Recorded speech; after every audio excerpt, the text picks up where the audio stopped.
Your journey has been an interesting one up to here. You've questioned so much more than those around you. You've even questioned yourself as to how you could have grown into these thoughts. Am I crazy? When did I begin to think differently? Why do people in general... 2, 1.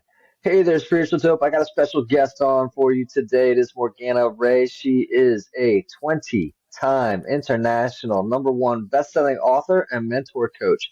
And she's regarded to be the world's #1 authority on relationship with money.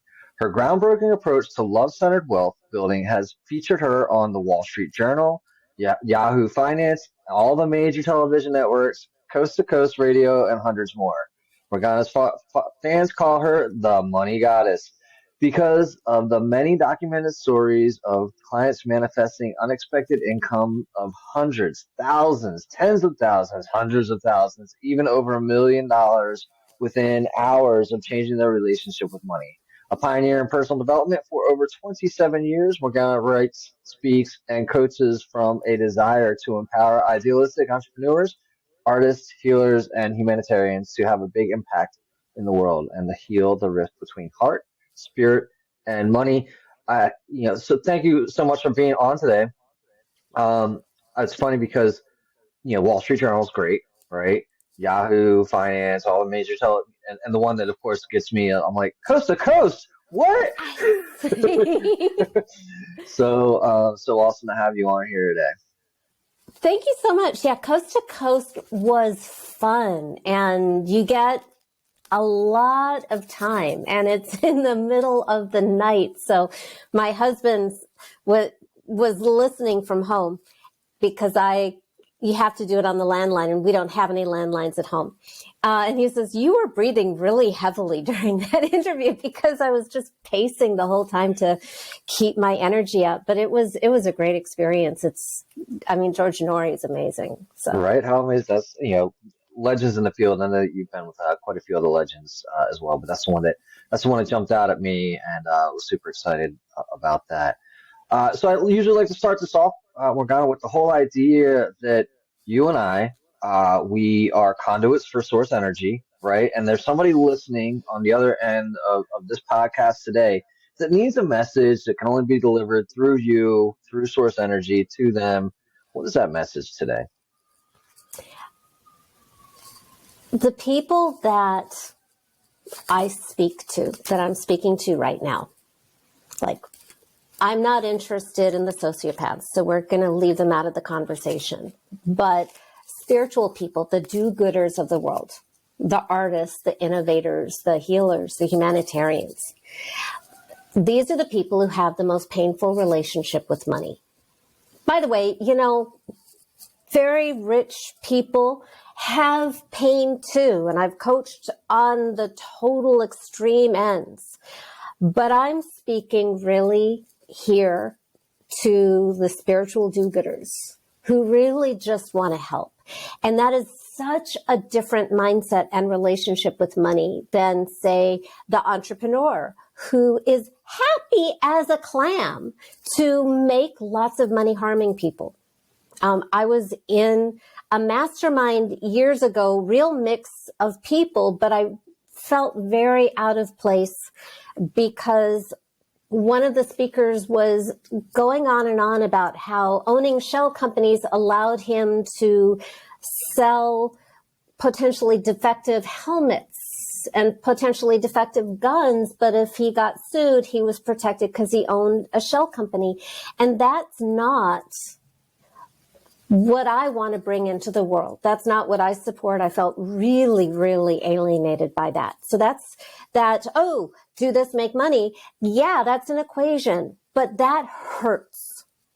That hurts for those of us who care. And honestly, that mindset is threatening the very existence of human life and a lot more on planet Earth. The whole Exxon hiding all its data about climate change. That, by the way, is also not a healthy relationship with money. If you are so scared of not making a certain number milestone that you're willing to risk life on Earth, that is not a place of abundance. So what I want, and I tend to just channel as I speak, and I never ever like script or plan what I'm going to say, but I do know what I want to teach. And I want to today teach how to get love and your highest values and your most divine self and money playing on the same team as partners, not adversaries. So that's what I want to focus on. I love that. And you're right. It's funny. We've gotten to a point now, I think, in, the money exchange being currency exchange, being an energy exchange where people can't even say the word money, right? Be like, I'm literally, what I'm doing today is working for money. Bless you. And bless you. I think the third time is like you get a wish, granted. So it was interesting for a minute because people came and say, I want to work for money. So they're like, oh, well, there's going to be an energy exchange, meaning there's going to be money exchange, but like not being comfortable enough to just say, I charge $500 now, right? Uh, Yeah. and so being able to get that to the point where you say money is spiritual and it's not necessarily just a material thing. So sounds like that's kind of what we get to, or at least get them all on the same playing field. What's your approach there? Well, money, I think, really highlights or magnifies what's already there. And where I started kind of my origin story on this path of working with money as a pain door to spiritual growth and personal development, and also clients making a lot of money, is that I had such shame and guilt about charging to help people. I really felt like I was taking their money and that was harming them, and that was a bad thing when I really was here to help. And lo and behold, I became really, really good at not making money, like Olympic medal caliber ability to repel money from people who wanted to hire me. And at my lowest point, I was living in Los Angeles, one of the most expensive cities in the world. $1 million will buy you a teardown. And I was making $100 a month with half a dozen coaching certifications, a bunch of celebrity clients, mountains of testimonials, really, really dialed in marketing and the website and the brochure and the business cards and the tagline and the vision boards and the affirmations and the local LA healers who kind of wave their hands and change their money DNA and all of it. None of it worked for me.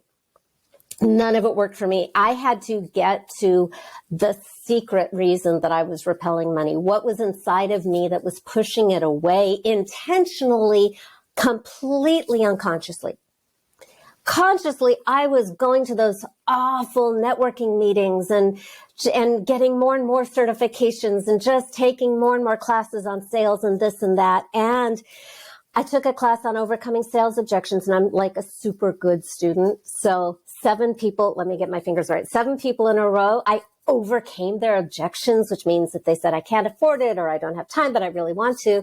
There are these like words that you say, and I overcame their objections. And I kid you not, those same 7 people did not show up and did not pay. And sitting here now, I actually don't believe in overcoming people's objections. I believe in letting people make a decision for themselves. They know what is right for them better than I. It's not my decision to make what they can afford and what they can't afford. And I don't like manipulating people. I actually try to talk people out of hiring me and see if they jump over that and convince me, then we have a client. But that's today. So back there, I hit a really just deep moment of despair. When I got that 7th no-show, that was when I completely ran out of hope. Like, I was doing all the metaphysical stuff. I was doing all the practical stuff, and I'd been doing it for a long time. And I want to make a point here that if you ever find yourself doing everything you're supposed to be doing, taking everybody's classes, really applying it, doing everything you're told to do, and do this, and you do this, and you keep doing everything you're supposed to be doing, and you aren't getting the results that you desire and deserve. It is my opinion, based on my own experience and coaching thousands of clients, that you are probably unconsciously protecting yourself from what you're pursuing. And you're not crazy. You're not a failure. When we dig deep, you will find that you have really, really good reasons, good, solid reasons to protect yourself. And we need to make what you want safe. It has to be safe, and it has to align with your values, or you will always be like running into a brick wall and just driving yourself crazy. But it's amazing how quickly and dramatically things change when what you want becomes safe. By the way, I just, I'm listening to like share my bio. It's always, kind of a meta experience to hear somebody, describe you. And I had a client a week ago, Friday, call me up, who went on my very intense, spiritual, tiny 1 week money goddess retreat that I keep to like 3 to 6, sometimes 8 women, so that I can coach everybody individually really deeply. And I coached her in September, and she called me a week and a half ago to tell me that she made $1.2 million between September and... So that's women only? Like, that's not a guys can't jump in that group? Yeah, everything else I do has guys. That's just the one thing. But so that was like between the end of September and mid-February. So I'm not even going to count how many months. I think it's like... It's not many 5. to make a couple $1 million. Right. It's not a lot. Right. And she is a spiritual teacher. So it can be done. I have like a raw food coach, multi 7 figures. Like, I get really weird, brilliant people. Right. Even the sciencey ones, the big data lady is also into magic, and there's a data analyst in Australia who talks to dead people. So that's my crowd. Awesome. Nice. Okay, so I'm in this really dark, horrible place. Just, I don't even want to live anymore, because I'm rushing through this really quickly because I want to get to content and teaching. But when you know what you're here to do, finally, right? And you have this gift, especially if you're a healer or an artist, and you have this gift that has to come out, and you can't make a living at it, it feels like you're being rejected by the universe itself. And it feels cruel because you're doing everything you were told to do and you aren't getting it. And it feels sadistic and mean. And it's like, I don't even want to play. And that's where I was. And I'm speaking to any of you who know what that's like now or in the past or sometime. I'll tell you, I know what it's like, right? I mean, it's, I think my first round of coaching was like that. I was like, wow, I was like, I've got all the right things. I'm doing all the right things, saying all the right things, showing at the right places, and all this stuff. Like, and then, I guess it gets to a point where definitely a gift has to come out. And like you're saying, like, well, the universe is rejecting me. I know at that point, like, I'm doing something wrong. If it doesn't feel like it's in alignment, and the values aren't aligned, and you keep running up against the same thing. So what has to change? Yeah, there really wasn't anything left to change in my doing. And so I'm in this place where I can't afford anything, but I still have a coach. Can't afford rent, but I still have a coach. Thank goodness. Because that's what changed my life. Very shortly after hitting this really horrible place, I think it was the next day, because we're talking now a couple decades ago, and every decade it gets a little fuzzier. I had a session with my coach. Great guy who had been making suggestions, really, really wonderful coach. And I would do everything, and nothing was shifting. And we didn't know why. And that day, when I was in such a helpless, sad, angry, despairing place, That inspired something in him to come out that just total game changer. And he asked me this really weird question. He asked me, if your money was a person, who would your money be? And instantly I saw exactly who my money was being. And it was this big, scary, dirty, violent biker dude who terrified me. Like, by the way, I always feel like I have to apologize to bikers at this moment. It's not you. It's this one. Like bald with the long sideburns and, the wife beater shirt and the tattoos. But there was something about him that was just really mean and dangerous that I couldn't be with. And I instantly saw myself at like a live event so I could have my eye on him every moment, hyper vigilant to create maximum distance between the two of us. And that was my light bulb moment. Oh my God. That's what I was doing. I was creating distance between money and myself as if money was going to kill me.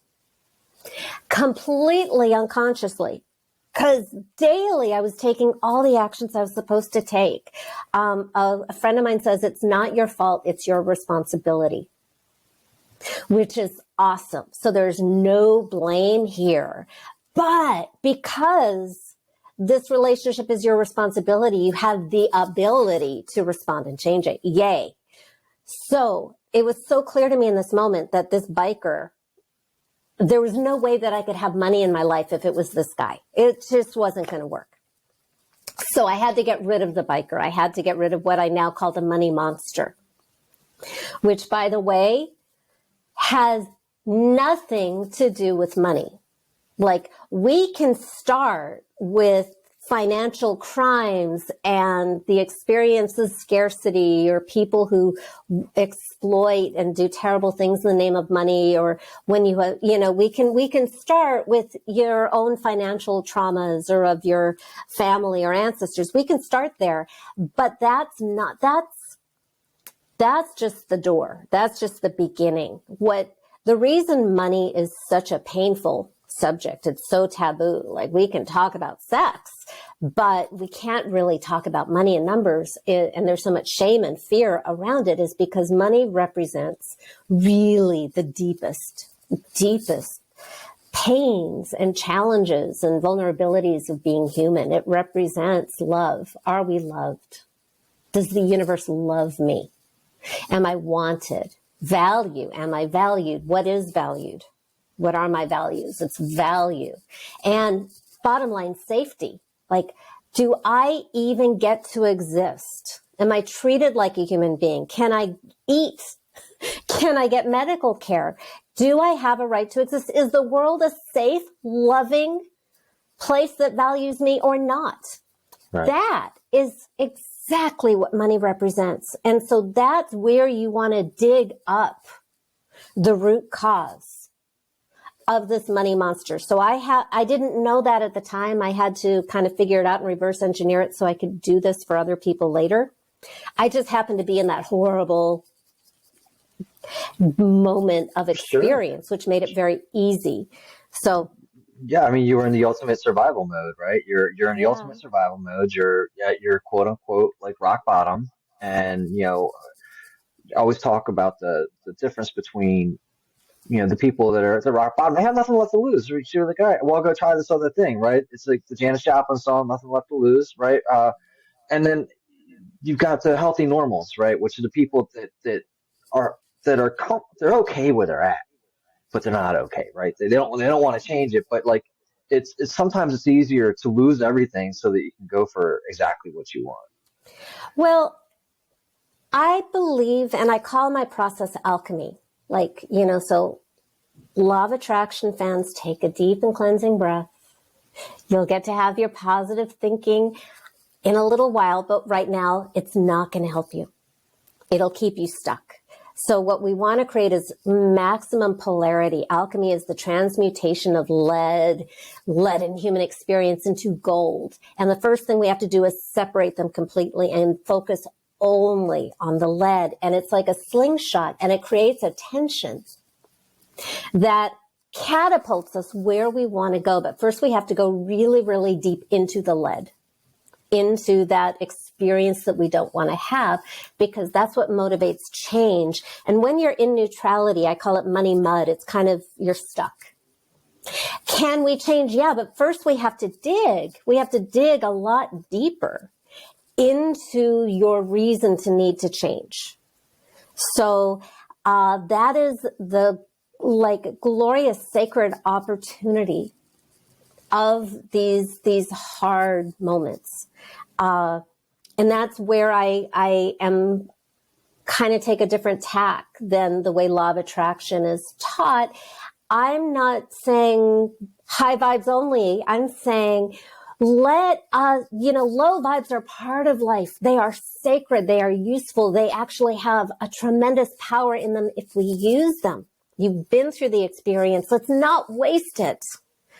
Don't come back another life and have to do it again. Let's get it now and just milk it for everything, every drop of wisdom and enlightenment and empowerment and evolution that we can get from it. So, go deep and then make it into this really human, real monster that has no good, because this is what we're going to change. And it makes it more real when it's a person. We can talk about ideas for years and years and years. We can make lists of negative beliefs about money, so what?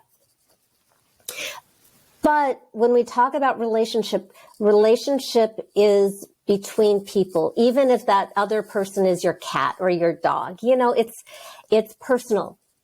There is back and forth. It has to feel that way for it to be real and relatable, so that we can change it, to have a real reference. So that's step 2, is making the root cause, the wounds, anything that made you feel unsafe, unloved, unworthy, things maybe you're ashamed of, maybe violence or accidents, especially things that, illnesses, especially things that don't look obviously like they have to do with money. I find that's really the best place to look. And then you imagine it's that there is this person who is responsible for all of it. It just can't be your parents and it can't be you, because in step number 3, and this is what I developed since I went through my own shift first time decades ago, I found it more effective with clients that if in step number 3, you obliterate the beast by any means necessary. So hello, love and light crowd. I know you're all vegans with yoga mats. I know it.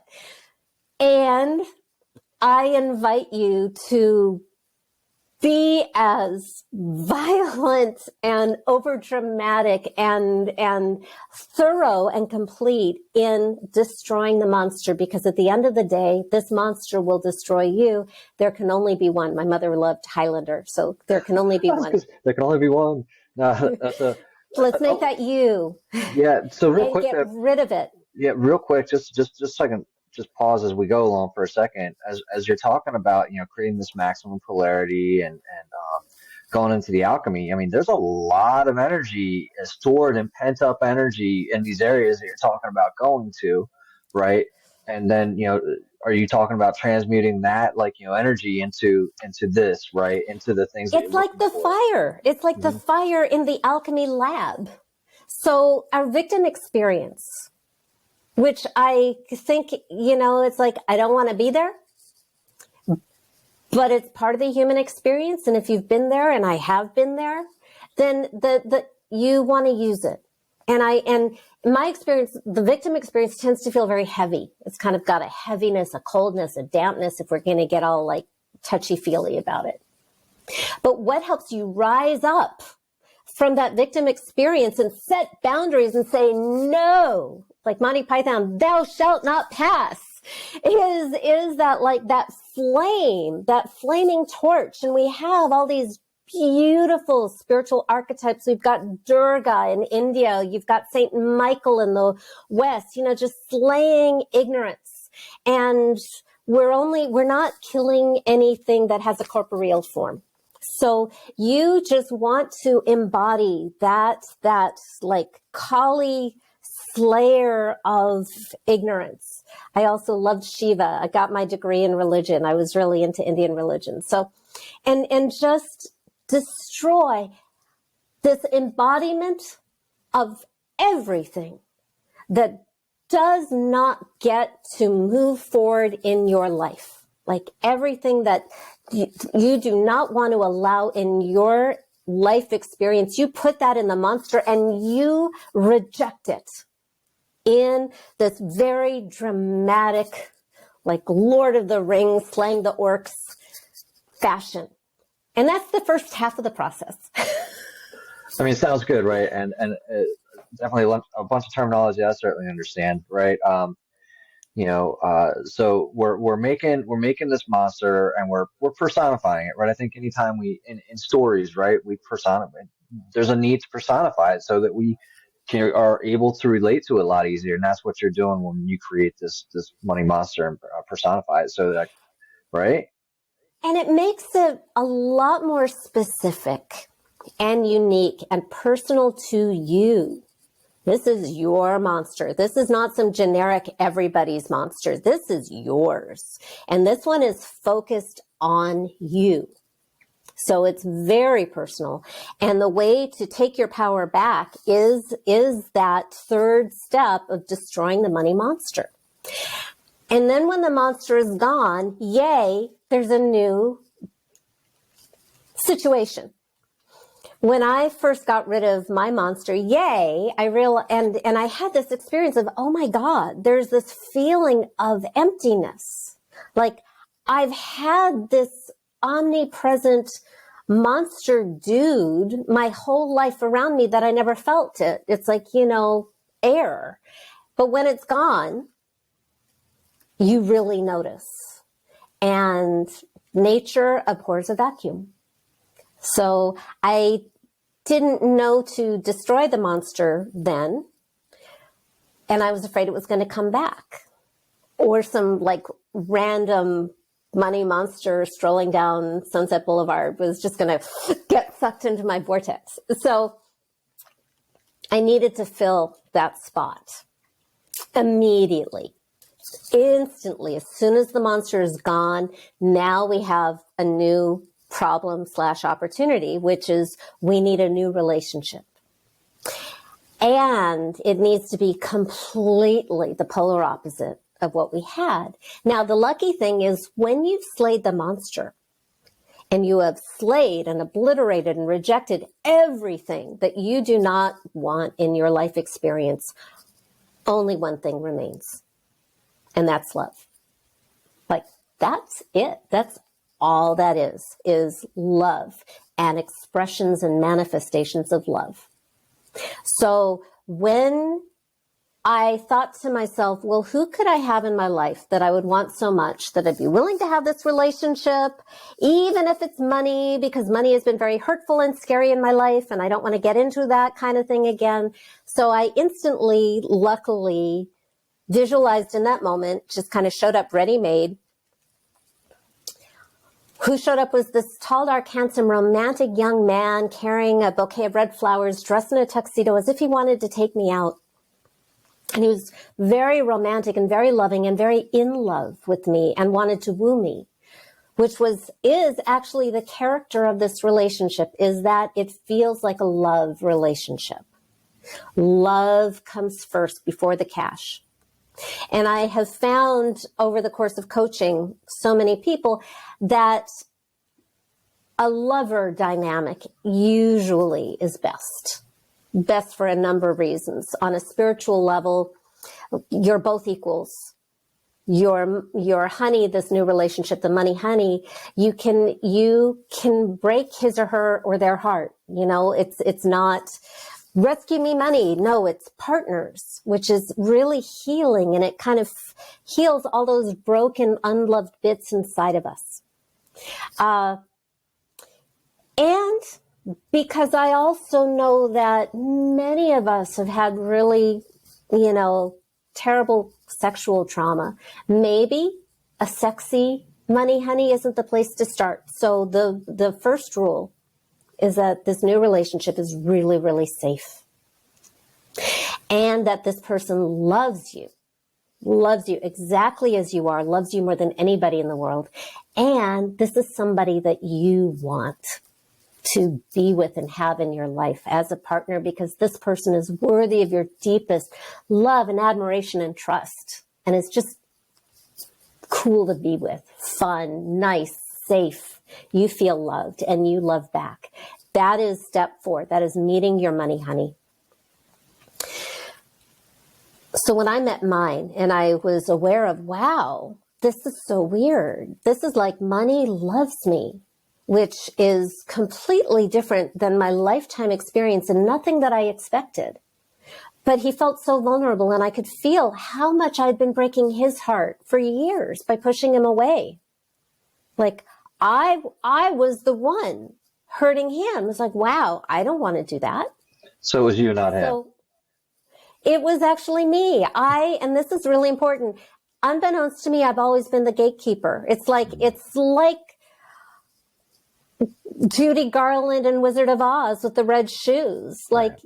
You always had the power. Right.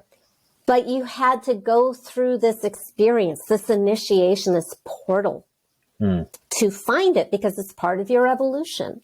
Right. So when it became safe, then I had the power. So, but I knew he wanted to stay with me, but here's the kicker is I had no experience in how to allow this money to stay with me the way he wanted to. So I asked. That is the greatest thing about having this hot, sweet, adorable, loving, fun money honey as as an imaginary person, as I can ask and get an answer back. So I asked him what he needed.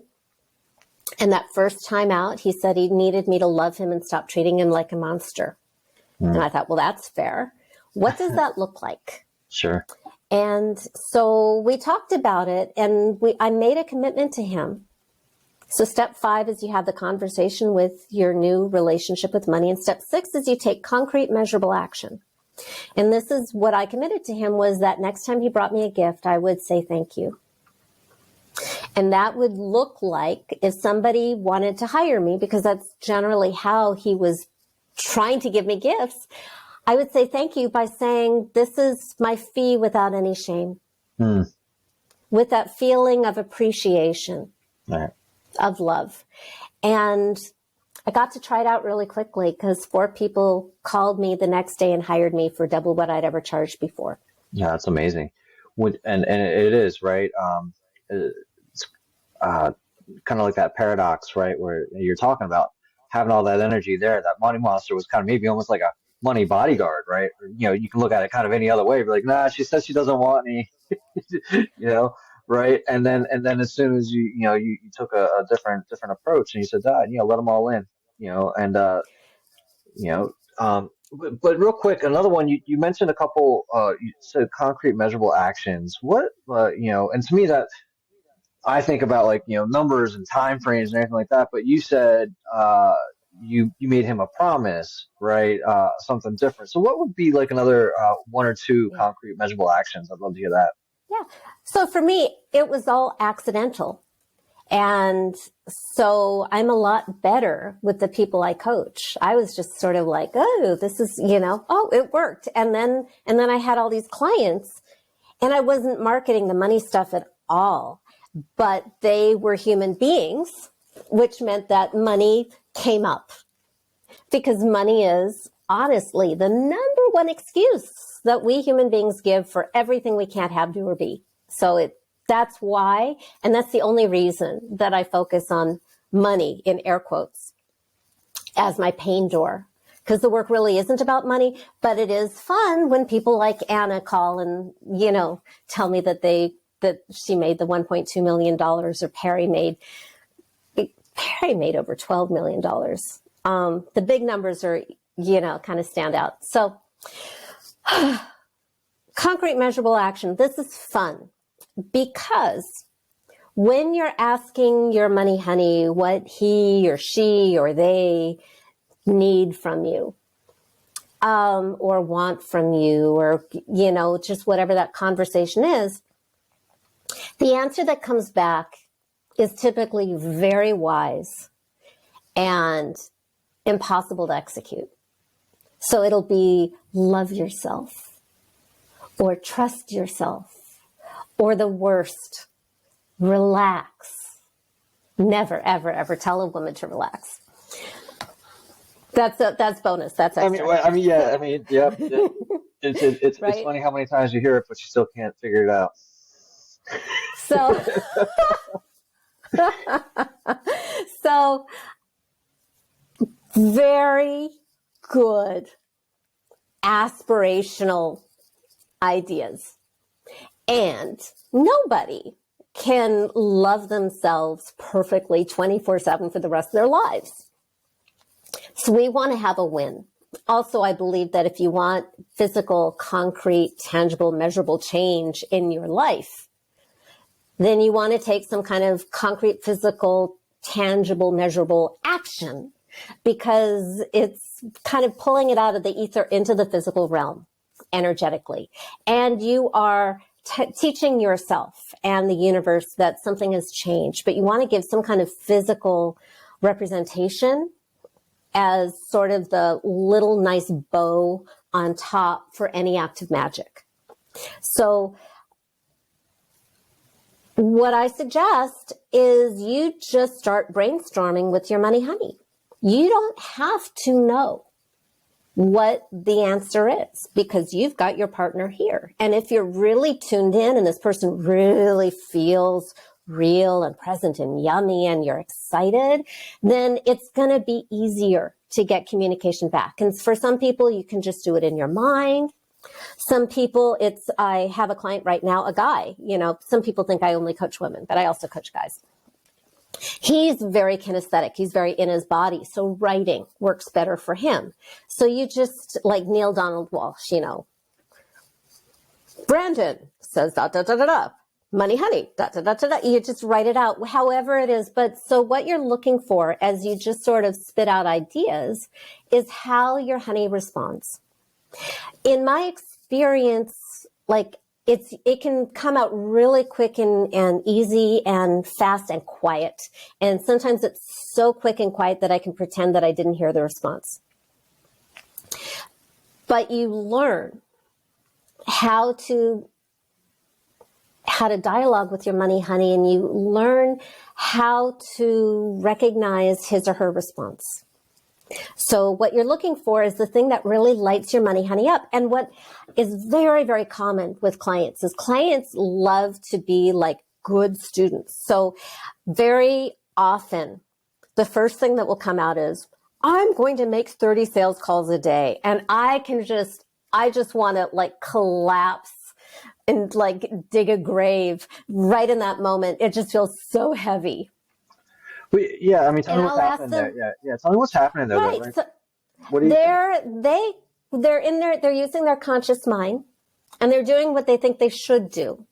But if they run it by their money honey, that's not turning their money honey on. The money honey doesn't think that 30 phone calls a day is going to be fun unless the money honey does. But so far, I haven't seen that yet. Well, it's funny though too, right? And sorry to interrupt, right? Because this is exactly the question. And like I said, when you said, this measurable action, that's exactly what I'm thinking. Well, I got to go make 30 calls a day. I got to do this thing. I got to trudge and grind my way through it. And my money honey's over there like, keep going, yeah, mule. Well, yeah, but see that usually is more of a money monster energy. So this is what is so fun about coaching and every human being being different. So I might question that. We might find out, that there's still some money monster left, or maybe the money honey just doesn't like that.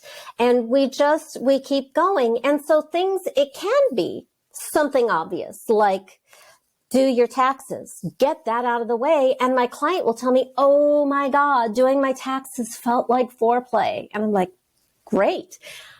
But also sometimes it's something completely unrelated to money. My client, Katie Curtin, and this is public. She let me like record and sell the audio. It was actually on a public teleclass. And then she became a private client afterwards. But so the first time we slayed her money monster and she had her money honey really lit up at the thought of her going skating in December in Canada where it's really, really cold. But that's what her money honey wanted. So she said she was going to do it. And then she didn't do it the first day because she was so stressed about money and there was so much to do. So she didn't do it.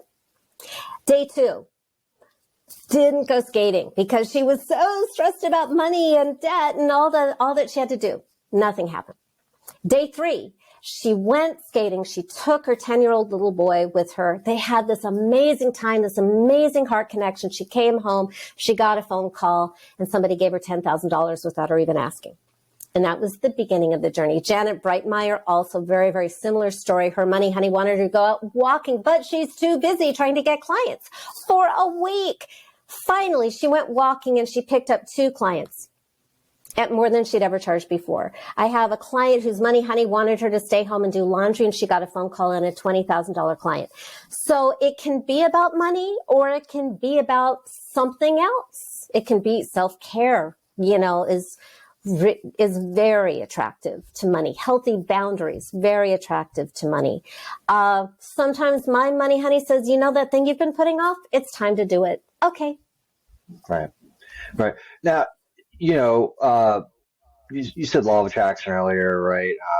And it feels similar in that some of these actions are in alignment with like kind of what we really want to be doing, but we're letting money be the monster that it is and saying, well, you can't do that, right? Kind of thing. But in law of attraction, in some of the circles, right, it's like do the thing that makes you feel good. Just go do that and feel good. Or like, go ahead. Sometimes. Back in 2007, I thought it would be a really cool idea to go on a book tour. And by the way, at that time, my publisher was Office Max. Like now I've got a real book and, Walmart carries it. But back in the day, my publisher of record was Office Max, sometimes Kinko's. It depended on where I was. And I had booked a cross-country book tour where I was speaking at like all these mystical bookstores up and down the West Coast and the East Coast and a little bit in the middle and doing radio shows. And it was really, really cool until it was approaching. And then I didn't want to do it. All I could see was I was spending so much money on airfare and housing and rental cars with no guarantee of making a penny back. And I just didn't want to do it.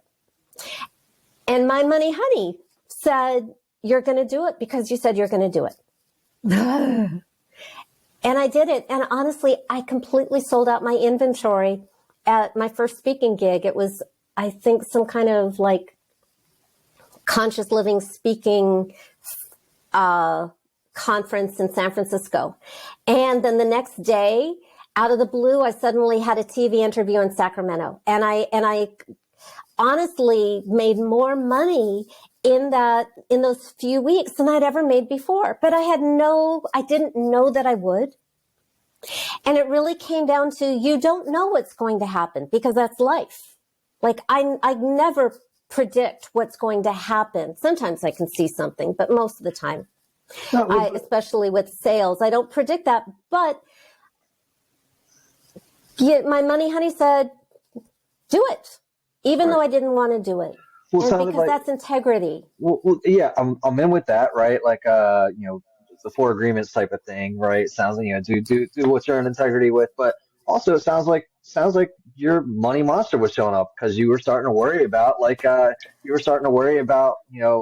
spending too much, I'm doing all this, and I know, money honey, I said we'd go out again, but not right now. Now's not right. You know what I mean? It's like I told you I'd take you for a nice steak dinner, but I'm minding the pennies or whatever, and so it sounds kind of like that's what showed up. But you went ahead and you listened, you got that guidance, and it kind of opened up and it showed you that go with it. Like, yeah, we don't know what's going to happen. That's what I love about sales too, right? Because sales is always like, we want linearity. Show us the the lines going up. And, you're like, well, how? But we'll do it.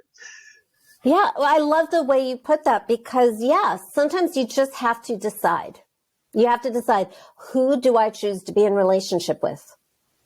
I did this a teleconference back in 2007. And it was the first big one that I'd ever really done. And I had this speaking gig in Norway. I was single at the time, and I had this fantasy. This is totally not related, but I had this fantasy that I'd go to Norway and get to say something like, "Why, yes, Hans, I'd love to see your longboat." So that's how I was making business decisions. Anyway,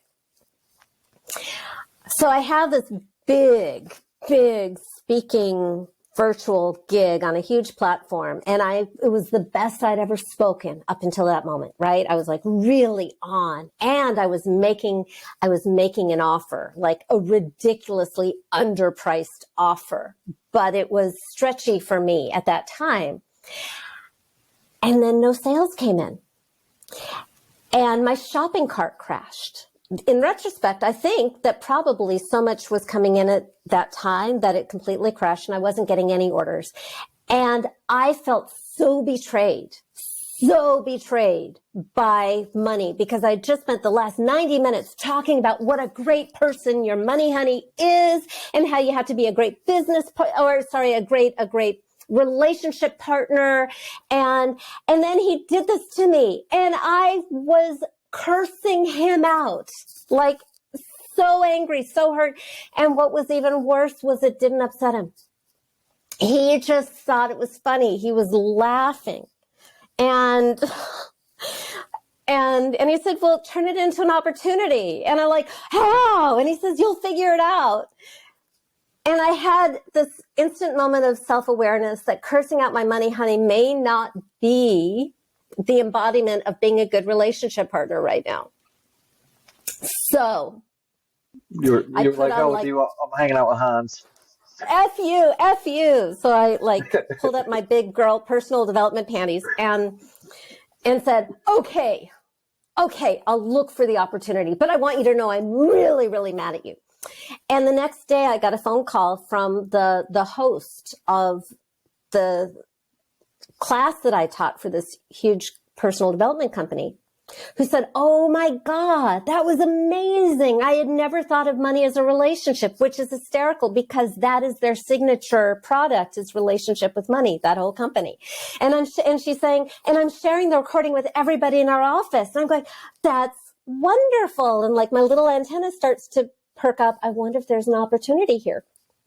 So I tell her that like my shopping cart went down, and I'm pretending to have a sense of humor about it. And she goes, "Oh, that's terrible." And I go, "What can we do about it? What can we do about it?" And she said, "Well, I will just send out the replay to our audience of 500,000 people. Would that be okay?"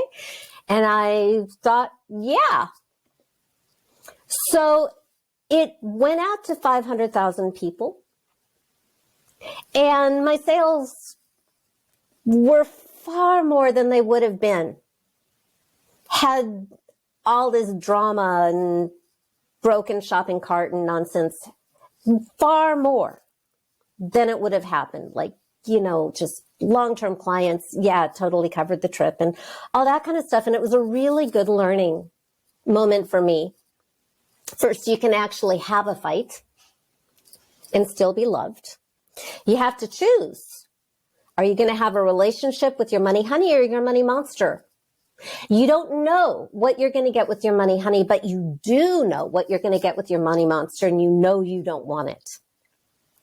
And things can turn out far, far better on the other side of what looks like a mess. Right.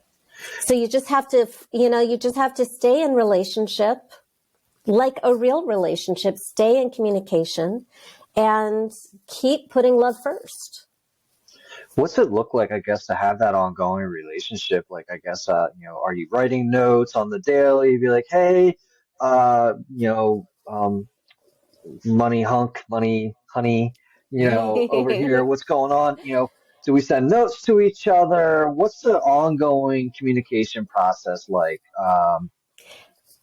It's going to be different for everybody. I have a client named Athena who goes on God walks, and she just has conversations with her money honey out in nature. And it's been really supportive for her in first financial stuff. She went from being in mountains of debt and in a bad marriage with 2 small children, just kind of making $100 here and there with psychic reading gigs, to making tens of thousands of dollars a month in about 5 months. And then her money honey said, I don't want you to do that anymore. I want you to focus on music. So she's been on that other journey, and her money honey has been there in terms of like getting married. And her money honey has been there when one of her children tragically was killed, and she had to ID the body, and she said she couldn't have done it without her money honey. So it is a spiritual journey. She does it walking. What I do, what is my easiest way to like get the most value out of the relationship and stay connected daily, is I have a practice of every day answering a bunch of questions that I created for myself. And some of that is in my book. What is not in the current iteration of the book, but I think I want to add it, is I like to share what are my challenges. Actually, it is in the book on a weekly thing, but I do it daily now, which is what is challenging me. What do I have any negative thoughts? Is like the best way. That, by the way, my negative thoughts, it's almost like it turns my money honey on, because it gives him, something to do, right? He wants something to do. So if I like come out with that, thought, I'm not good enough, I'm going to fail at this, nobody loves me, he'll respond, usually first by laughing and then giving me whatever message like I need. And that's my favorite practice for staying in daily relationship, is kind of flipping my own negative defaults and then hearing my money honey. It's sort of a trick or a hack for accessing your highest wisdom without all of your neurotic baggage attached. That's awesome. Like if I making it this other person and this beloved. Right. And it's kind of flirty. Right. He thinks that my insecurities are adorable. By the way, so does my husband. Like, they are so similar. Well, I'm glad it's continuing to work out, and definitely quite a bit in here that you've shared. I know that there's plenty more on your website. You've got your books, you've got podcasts, plenty of other podcasts and audios, and we'll share out some of the links at the end here.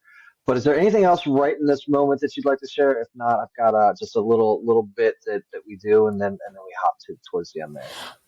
Yeah, I have a really fun, non-scary, easy quiz on my website, my Money Love Quiz, that I encourage you to start there if you don't know where to begin, because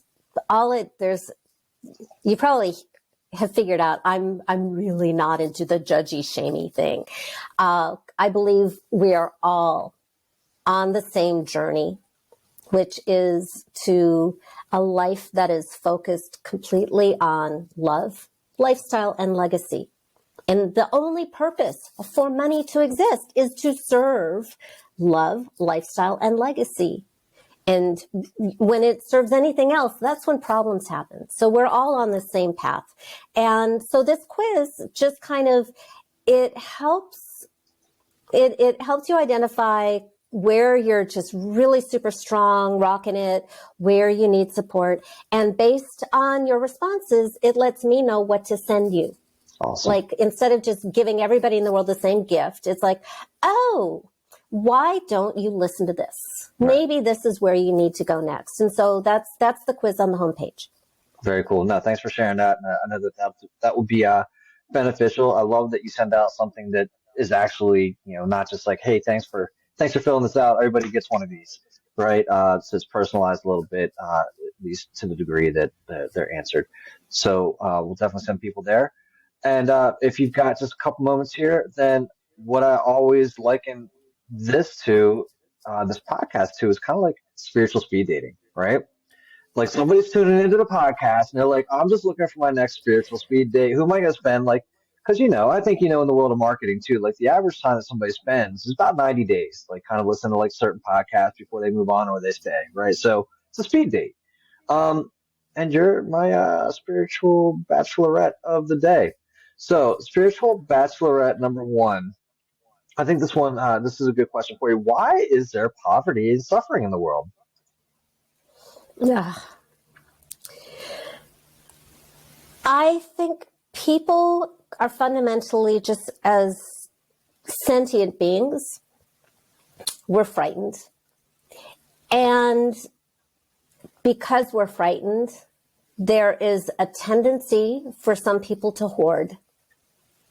I don't think, oligarchs with all these resources beyond whatever they need, they are very, very frightened people. And I think this is why we have poverty and suffering, because we have the resources, we have the technology, but there's a very tribal, very ancient wiring in our belief system that we have to be separate from others and we have to have more than others. And it shows up in lots of different ways. Religious wars, racism, sexism, fear of otherness, fear that there won't be enough for us. And I think that's where it all comes from. And the solution is it's so individual. It's systemic, yes, but all systems begin with individuals, is we have to work on ourselves first. And it always, always, always boils down to, I am enough. When I am enough, it is possible for me to have enough. When I'm not enough, everything in the world is never going to be enough. And that's the real work that needs to be done. Yeah, I think that's powerful. A couple things in there, right? Sounds like, part of it's just like this heritage, right? That's just been kind of handed, and people just aren't breaking the chain, right? Be like, well, this worked, especially if they're rich, right? Like, well, this worked before, and we all stayed rich. I'm going to keep doing it, right? Let's keep this. Let's not break this chain. And then the other part, right? I am enough. Our idea of, I think you spoke to it earlier, right? The money equals our value. I don't see a bunch of money, so I must not be worth a whole lot type of thing. And really, it's kind of changing that other game. Be like, well, you know what? Actually, I don't need the money to show me my value. And as I begin to see my own value and understand that I'm enough, I begin to see more money, right? It's kind of, it works a little bit in the reverse than I think that we've been taught. That's been my experience anyways, right? And you talked about the vacuum. Sometimes I'm just like, I just back up and somebody backs it up and dumps it in. I'm like, oh, well, that was great, right? So that'll happen, and so it's pretty interesting to see that happen, especially when we talk about our worthiness and our value, and we tend to relate that worthiness and value to how much am I doing and how hard am I working, right? Versus you're enough. Like, you don't have to, like, I don't know, sacrifice all of who you are to get what you want. So, like, the wealthiest state of being is when you don't need to prove anything. Right. No, I love that. I love that. One more here for you, because I think that it relates to what you're saying. You mentioned about people being frightened, right?